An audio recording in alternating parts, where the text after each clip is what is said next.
Thank you, Mount Sac, for this honor.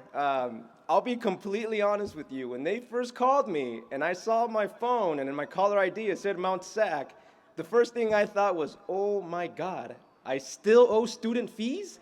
That's crazy.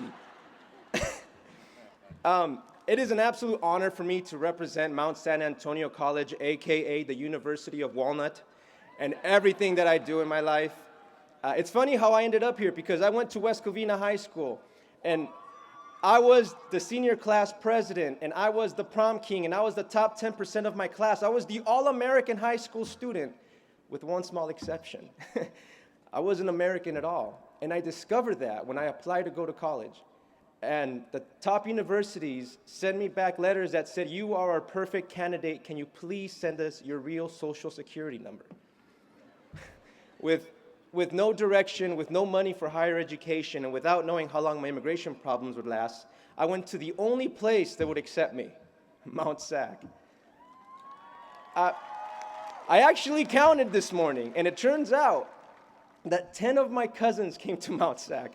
6 of my aunts and uncles. Both my parents took ESL classes here, as did my grandfather from my dad's side and my grandmother's from my mom's side. Now, I don't know if that means that Mount Sac is fantastic at educating our community, or if I just have a big freaking family. I'm an American citizen now, so you can't call Homeland Security to get me off this podium.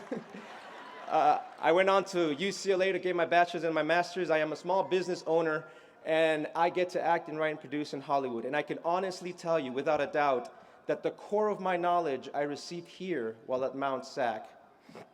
To the parents who are here today, I want to say something to you, and I'm going to say it in Spanish. Por favor, apoyen a sus hijos en sus carreras escolásticas. Son la mejor inversión que ustedes pueden hacer en este país. For those of you who are Spanish impaired, I said, please support your children in their scholastic careers. They are the best investment that you can make in this country.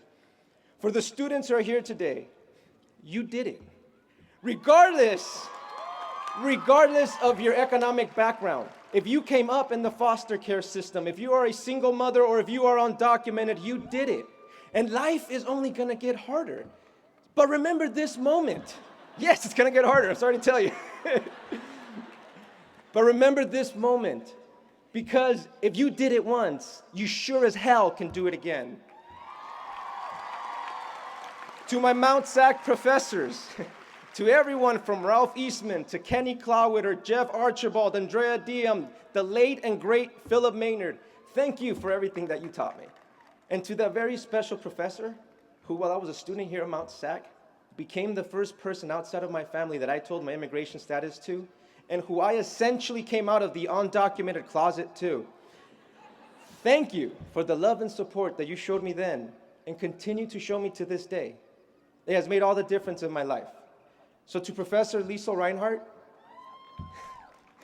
oh man, I told my Cholo friends I wouldn't cry, they beat me up. I dedicate this award to you and to my family, my tío, my tía, my abuelita, Flaco.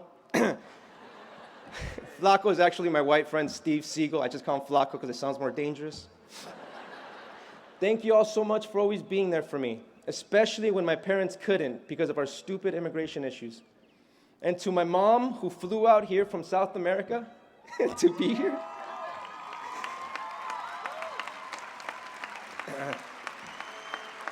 And to my dad, who unfortunately has to watch this on live stream from Ecuador. Thank you so much for sacrificing everything to come to this country to give me a shot at a better life. And if I leave you all with anything today, please let it be this. Learn Spanish. Or Tagalog, or Mandarin, because the immigrant students of today are gonna be paying for your Social Security checks tomorrow. Thank you, Mount Sac. Love you all.